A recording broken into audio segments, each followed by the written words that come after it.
It came unannounced. The land was overcome by an unknown darkness. The land became twisted, and everything came to life to attack humanity.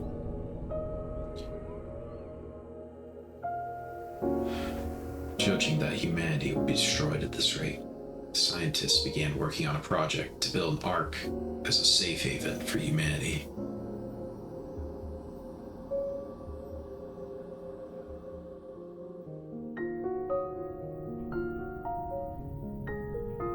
The project was going smoothly. The last remnants of humanity gathered together, and the Ark project was a success.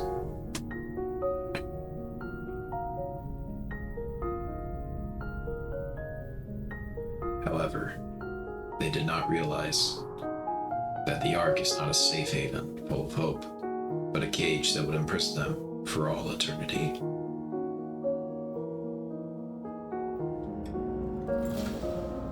People discovered only one thing. Activate the clock tower, and the world will be restored.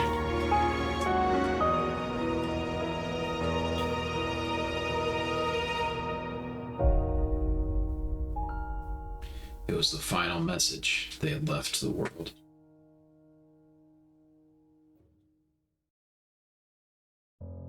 Hello everybody, and welcome to Chrono Ark. My name is Silver, and this is the first in a series I'm going to call Silver Lining, same name as the channel. This is going to be where I go over a lot of games, and I talk about basically what I think is good in them, what I think may be bad in them. Mostly I want to focus on the positive things and give attention to games that deserve to have a little more attention, or just point out some things, or just, you know, have fun and gush over a game for a little bit. You know, mostly here to we're just here to enjoy ourselves. So we're just gonna go and start a new game. The original game I put like 150 hours into while it was an alpha and beta. I know some of the story, but a lot of it's changed since then. That's actually why I took a break. Now that the full release is out, welcome to the Ark. This is heaven, where everyone's dreams come true.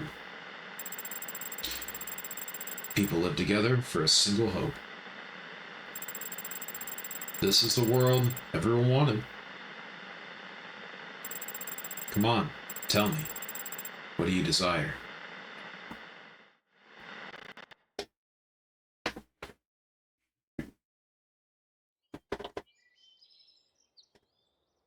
She's sleepy.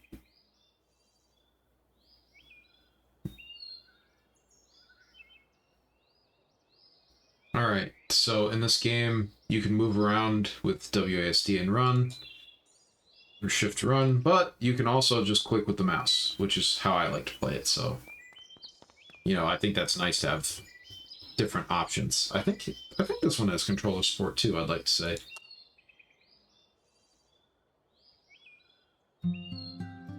This way, Lucy. You're always too slow, kid. She's just a child. Don't be too hard on him. We need to go just a little further. You think you can make it? No problem. Don't push yourself too hard. You're the treasure of the investigation team, after all.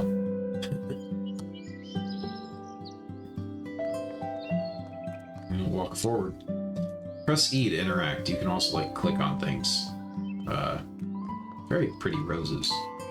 So if I right-click, I'm not scared as long as everyone's with me.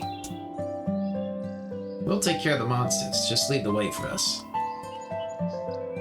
Let us know if you have any problems. Don't worry. We'll protect you with our lives. So, this is the investigation team. You know? Well, some of them at least.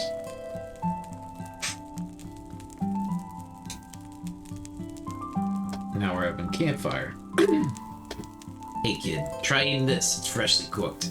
Have some of this fresh slime here. Stay warm, Lucy. It is warm. After collecting the last piece, we'll head to the clock tower. Our journey's end is not far. All thanks to Lucy.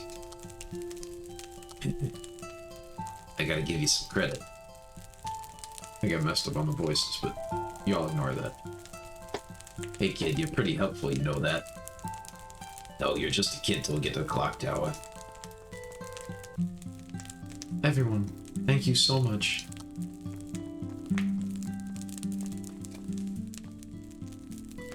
It's almost there. It's time to restore the world. Be careful. Don't let your guard down till this is over.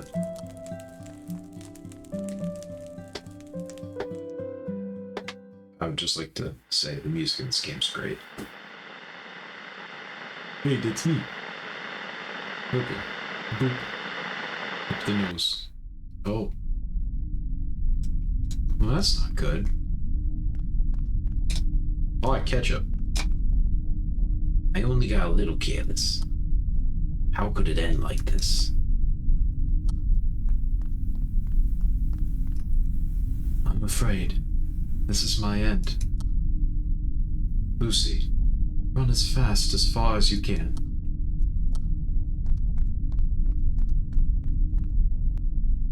Oh, a little bit.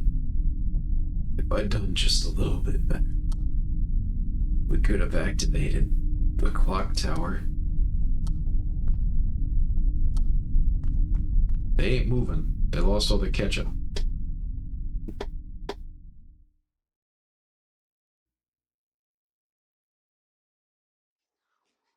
Poor thing. No. How did this happen? Please, everybody, wake up. I don't care what happens to the clock tower, so please.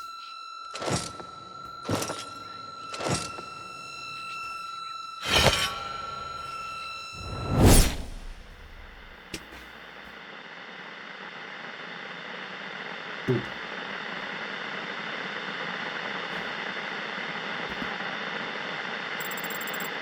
Don't worry. This is not the end. Just another beginning.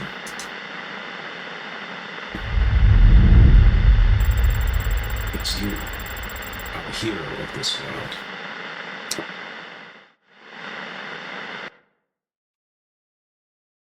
Sorry, take a sip of my drink. Alright. See, it was just a bad dream. Nothing else. Nothing else to be assumed or anything from any of that. Look, this is our room. We got a teddy bear. Some clothes that I don't think I've ever seen her wear. Probably because they're just on the floor. I don't see a washing machine. That's probably why. Spooky. Alright. Morning. Are you ready? Let's leave now. Wait a minute. Leon notified the investigation team of your presence. Try talking to any investigators you want to recruit to our party. Everyone's fired up from the news of us finding a time shade. Okay. Lastly, are you sure? About what? Despite what I said yesterday, there's no need to hurry. It's best to be really prepared. On that note, how about practicing in the training grounds? So, I did a practice recording, and the training grounds is really good for picking things up in your first time through this game. But as I said, I've played this game a lot in the alpha, and while some things have changed, the basic combat is still the same. I'm going to explain as we go through. If you guys decide to pick this game up because you think it's interesting or you like it, I would definitely recommend going through that. It's going to tell you a lot of information, some of it that I may gloss over or just not think to mention. I see. You can train in the Ark at any time, so pay a visit if you need to. Okay. Let's hurry up and collect the time shades to activate the clock tower. Alright, you seem very determined. We'll enter the Twisted Land when you're ready. So, this is the character select screen. As you can see, we actually do not have access to one of the characters we saw in the tutorial, which is cool. Kind of makes you start out with a fresh team, you know? So the way this game works is throughout the course of your run, it's a roguelite, so there are runs. You start with just 2 characters, and as the run goes further, you get 2 additional characters that you get to pick from a set of 4. So for now, we get to pick from these 6. We have 2 DPS, 2 healers, 2 tanks. So I'm going to start with because we did just see some stuff with her and him and him. I'm gonna start with people that aren't them because that's fun. So we're gonna go with Miss Chain because she's a fun damage tank. Let's me get some DPS early on. Recruit. And then we're gonna also go with Pressel. Pressel is a healer with crit damage capabilities. Before I select this and get started, I would like to show there is difficulty settings that you can change as you go. As you can see, you get that there's a difficulty thing. I'm just going to do a normal run for now. I haven't messed with it a whole lot. The other thing I'm going to show is there's a accessibility type option here. You have normal and hope mode. I'm going to do normal because I think that's truer to the base of the game and how I like to play. But hope mode is good if you're the kind of person who's like really into the story and you like the gameplay, but you really are not about the difficulty or the struggle, or you just don't want to think too much as you go. It'll if your party is wiped, it'll replay the game and increase your hope level, whatever that means. I assume that means that it'll give you some bonus stats, so eventually you'll beat the fight after X amount of times. I'm just gonna go normal, which means if I die, I die. I'll still get story bits as I go. It's just not a it's just a different vibe, basically.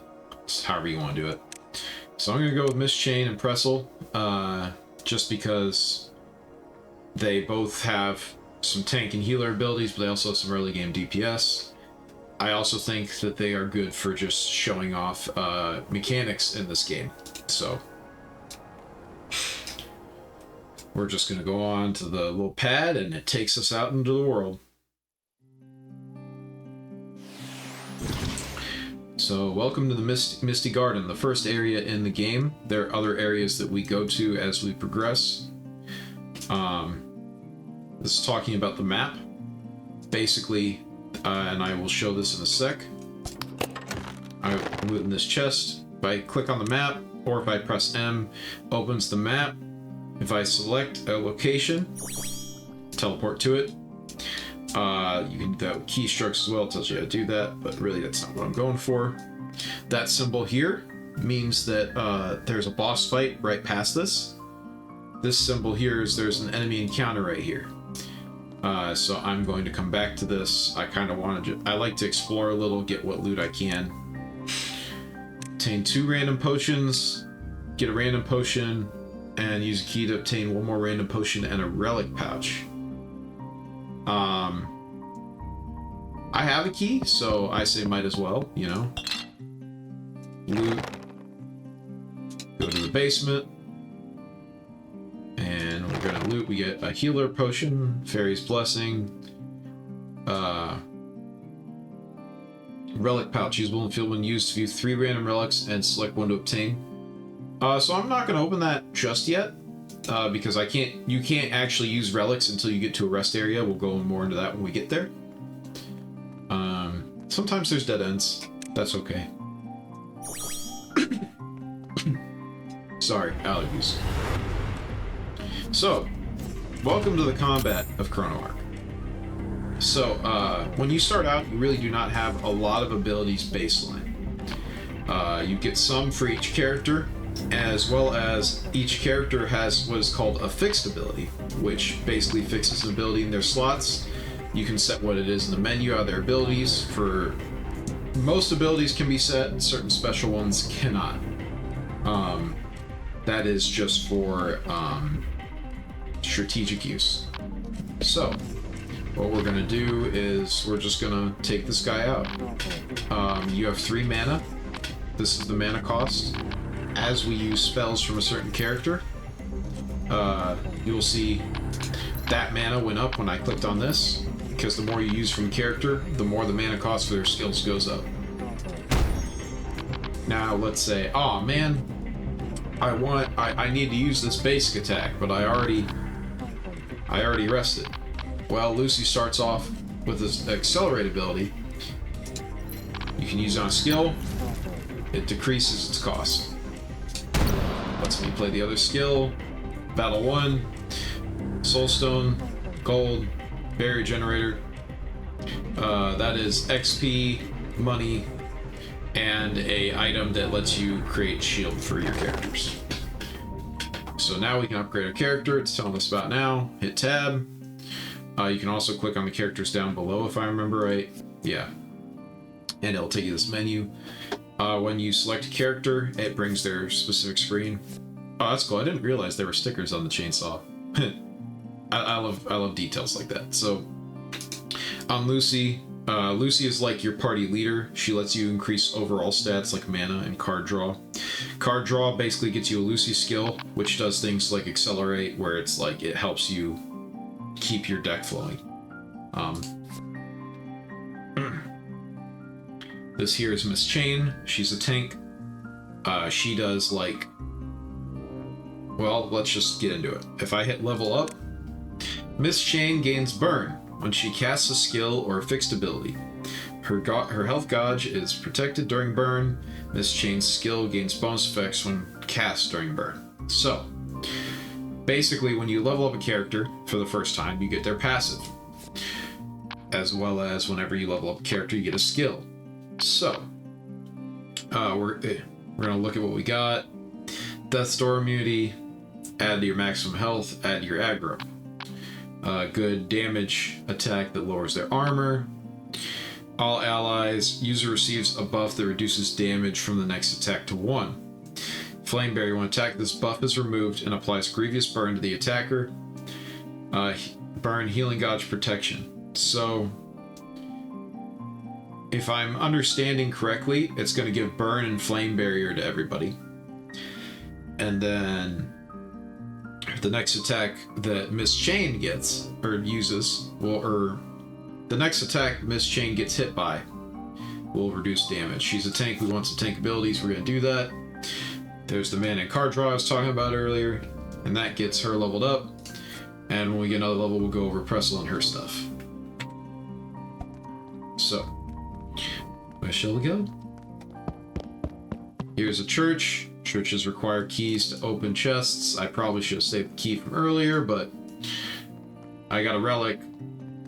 Not really a terrible trade-off. Alright, it's time for a prophecy. So, we're just gonna start by... Let's just take you down. Boom. And neither of them need healing. So here's where we will talk about another mechanic. It's called exchange. You can have an exchange once a turn, where you basically just take a card and you're like, hey, this is clogging up my deck right now, I don't need it. Switch it out for something else. Select skill to gain swiftness and reduce its cost by 1 for this battle. Lets me use this. This is a defense move. And that gets me prepared for his attack that he's about to do. As you might saw as I was doing it, this action count went down every time I did a move that did not have swiftness. Swiftness basically means it does not affect action count. It's just a tag you'll see on moves I'll show you in a minute. But long story short, whenever this action count goes down, they're going to do an action, usually an attack, sometimes not, depends. And they'll hit you. So, now as you can see, now that I've been hit, my health gauge here has gone a little green right here. The green bar indicates the healing gauge, which shows how much health can be restored. Heals exceeding the green bar will have a lesser effect. The healing gauge is always restored after battle. So basically, you have like minor injuries and major injuries is the way you could think about it. Like, if you get a cut and put a band-aid on it, take it. You take a nap, sleep or whatever. Next day, your cut's kind of healed, right? Well, if you're younger at least. But like a major injury is more like you're gonna have to take some serious time to recover. If you get past the green, it's gonna get harder to heal. I believe it's like half of the healing value. At least it used to be. I don't know if that's the math now. But we're just going to attack and do that.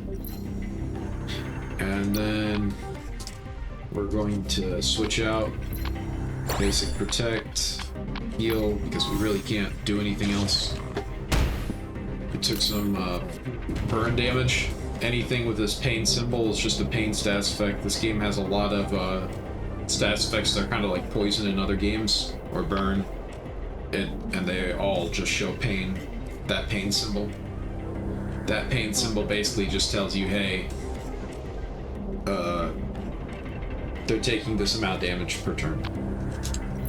And we're just gonna take them out. Loot all. And we can level up another character. So let's look at Pressel.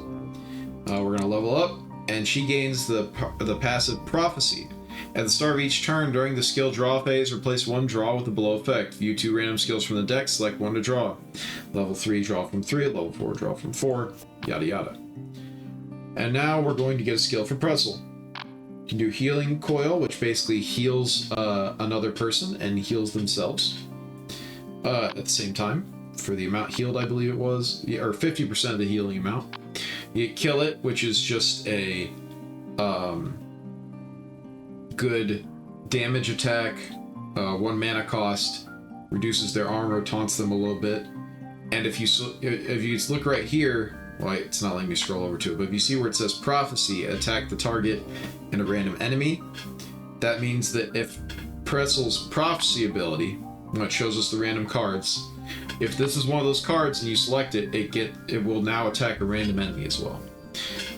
And then you have Holy Light, which makes Enhanced Prophecy. It heals everybody for 7. Enhanced Prophecy, the next skill drawn by Prophecy, costs 1 less. You can see how you can make some cool combos with some of these. I'm going to go with this Kill It attack because I just like I like it. That's about it. So, as you can see, we're kind of starting to get a little bit of a build going on these two. And we're just going to go through, transform an item into a better item, potion to key to relic. I don't care about the Fairy's Blessing potion, and I don't have any equipment to enchant, so I'm going to go with Jar of the Abyss, potion to key to relic, select 3 to heroic equipment. Okay, so here's what we're going to do. I'm going to put a potion, I'll loot that, and that lets us now go back to the church, open this. Want a blunt sword or a long sword? Receiving healing -20, attack power plus 17, attack power plus 10%. I mean, a long sword seems like it does more. It doesn't really debuff us. And unless things have changed, Pressel with crit is pretty nutso later on. May the Lord guide our way. Alright, and with that, we've basically explored this map, and this is kind of how the basic of a run goes. And once you explore the map, you fight the boss. I would check and make sure you've spent any, especially before the first boss, that you've leveled up each of your characters to 2, if you can. Those passives really make a big difference. There's boss protecting gateway. Make sure to prepare before engaging in boss battles. We've done that. And the first boss of the game is Cerberus. We get Kill It with Prophecy. You see it sparkling now. It'll attack the target and a random enemy. So if I hit him, and now we're going to do Fire Ground to protect from whatever the heck he's about to do to us. And as you can see, he took Grievous Burn from hitting her. It took the Flame Barrier stack. I'm not going to go over the moves as in detail after this point. I just mostly was showing this just to show how things work. Other than new mechanics, I'm going to mostly just refer to them in a general sense and try to. I don't want it to be all worthy for all of this. Let's grab Accelerate. That's always useful. Do a basic attack. About to take a hit. Takes more pain damage from hitting her. Pain damage went from... See, it went up a stack to 2 out of 4 instead of 1 out of 4. Now he's taking 8 damage instead of 4 damage per turn. Pretty cool. I'm gonna protect her. Now I'm gonna do basic attack here. Extra damage. When I end the turn, he's gonna hit us. I have a healing potion, but I don't really need it. They're both in the green health gauge, and he died from the pain. I forgot enemies can die from damage like that, and so can you in this game, so be aware of that. If you have pain or poison, you can just die from that. Alright. So, when you beat a boss, you get a bunch of cool items. Some of them have a question mark, like this one, unknown. If you if you use an identification scroll on it, it will tell you what it is, and you will know what it is for the rest of the run. Here's equipment. Attack power, healing power, receiving critical chance. Whenever 6 enemies are defeated, create a Mark of Executioner that deals 50 damage to a target. We're just going to put that on Pressel as well, because that is plus attack and healing power. And if I play my cards right, she won't get hit a lot. Box of Friendship. This gives you a gift item. This is kind of new to me. This game did not have gifts the last time I played it. I think this game actually has like DLC and stuff now too. It looked more like just fan service costumes, which I'm not a big fan of, but it also said it had new relics and character abilities, so maybe we'll check it out at some point, who knows. We just got Switchblade. Miss Chain would probably like that, I guess, maybe. But right now we're in the campfire area. Campfires restore health and revive fallen allies. You can consume items differently inside a campfire. So, like, for example, bread. Bread normally just heals you. But if you do it at a campfire, if you burn it, it heals everybody. Because toast, I guess. There are a variety of items you can use during camping, so try finding some for your next campfire. You also... So, I guess I should have talked about the starting items in this. You start off with... I can't remember if you start off with a key or not. But you start off with Lucy's necklace and some bread. Lucy's necklace lets you revive a faint ally once. It's a 1-charge item. Very useful item. When you beat a boss, or at least the first boss, I think it might be every boss, you get this golden skill book. You learn a rare skill per ally, and then you learn one. I recommend going to the campfire before using your soul stones and your other loot from the boss, and here's why. So the campfire, everyone heals. You can do 2 things. You can do 4 things. If you have a bunch of gear, you can do blacksmith. It's a baseball bat. If you do a blacksmith, you can combine and upgrade equipment. It's basically equipment in this game has different rarities. You combine 2 of the same rarity, you get 1 of the next tier up rarity. So basically, if you combine 2 green equipments, you would get a blue equipment if you combine them together, a random piece of blue. Let's say I had a piece of blue equipment, I didn't like the stats, I could combine it with a green or a white, which are the lower tiers, and it would re-roll the blue equipment. So and it'll tell you, I think, what it turns into, but I can't really look to tell you because I don't have it. The bigger things you're going to be doing here are using camping items if you need healing, like using your bread, and recruiting a new investigator at certain checkpoints. So this is actually kind of a new screen for me. This is not something I had last time I did this. It's pretty cool. You can actually see their low profiles. Really, really cool, actually. And it kind of tells you a little bit about them, gives you their story, and then it tells you how they work. Azar uses illusion swords. Hein is kind of just a berserker, bruiser type character. He deals a lot of damage, takes a lot of damage. And Ironheart is barrier tank. Like, he's the Reinhardt of this game, basically. He just puts a bunch of barrier on everybody. The cool thing is that he can also use barrier to attack. So if you're doing your barrier skills and you're doing them right, you can use your excess barrier and just turn it into pure damage. If I do another run, I will probably show off Ironheart, but since we're just doing these two right now, I think Azar would be the better choice. Also, because it'll show off the swiftness system that we touched upon earlier. So now I did that, and he will join us when I leave the campfire. I want to give Miss Chain that switchblade because I feel like she would like the butterfly knife. Special knife blade can be folded and stored in the hilt. Decent weapon, doesn't really have any value beyond self-defense. Carrying around may prove useful in everyday life, and its fan base seems larger than expected due to its unique feel and stylishness. And I feel like Miss Chain would probably like that gift because she likes sharp things because she holds a chainsaw. I think that's probably how that works. Oh, you're giving that to me? How considerate. Thank you, Lucy. And she seems to be thankful. And then we get kind of a little story event. Miss Chain. What's wrong, Lucy? You have a weird name. What's up with you? You're gonna hurt my feelings, you know?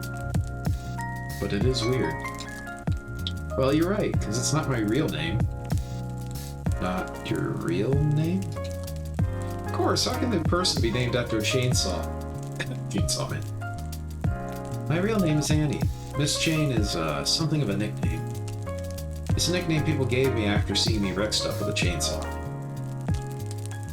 Annie. There's no need for you to call me by my real name. I don't really like my name anyway. It sounds too plain. Just call me Miss Chain, like always. Miss Chain, do you like wrecking stuff? Oh yeah, it relieves stress. You know that feeling of satisfaction when you build up a tower and topple in one go? It's something like that. You seem aggressive. I like that one. You seem like an aggressive person. Oh, well, that sounds about right. Don't mistake me for some kind of hooligan, alright? Also in charge of construction and maintenance work around the Ark. Really?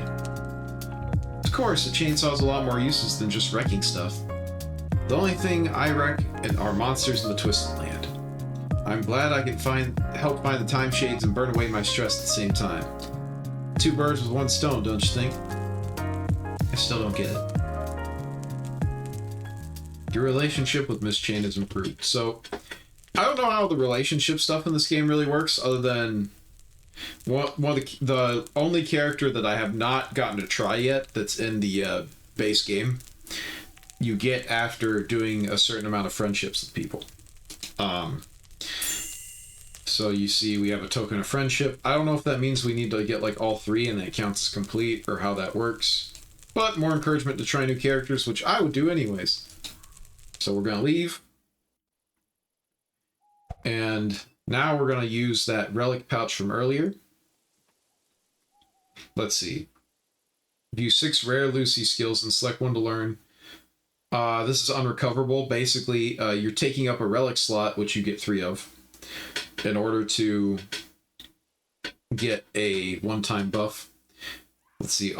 Wisdom Tooth Jar. Allies, pain debuff accuracy is reduced by 33%. When enemy resists a pain debuff, deal pain damage equal to the total damage of the debuff over X turns. So, basically it makes it where you're less likely to hit your pain debuffs. They still take it, but in a different way. Revolver Cylinder. Additional attack and counterattack damage is increased by 3. Ooh. We have Azar. And Azar is all about hit count. This would go good with Miss Chain's burn ability, but I feel like with Azar, that's going to do more. If I had like any other DPS with Azar, I would probably go for something else. You can save and quit with this book, and activate a relic's power by placing it on the display stand. And then we're just going to put a relic in here. And put that in there, and you see it appears up here. I guess there's 4 slots now. I remembered it being 3. I guess I was wrong. So I'm going to leave the first recording off here. Just because I feel like this is a good stopping point and it explains how the game works.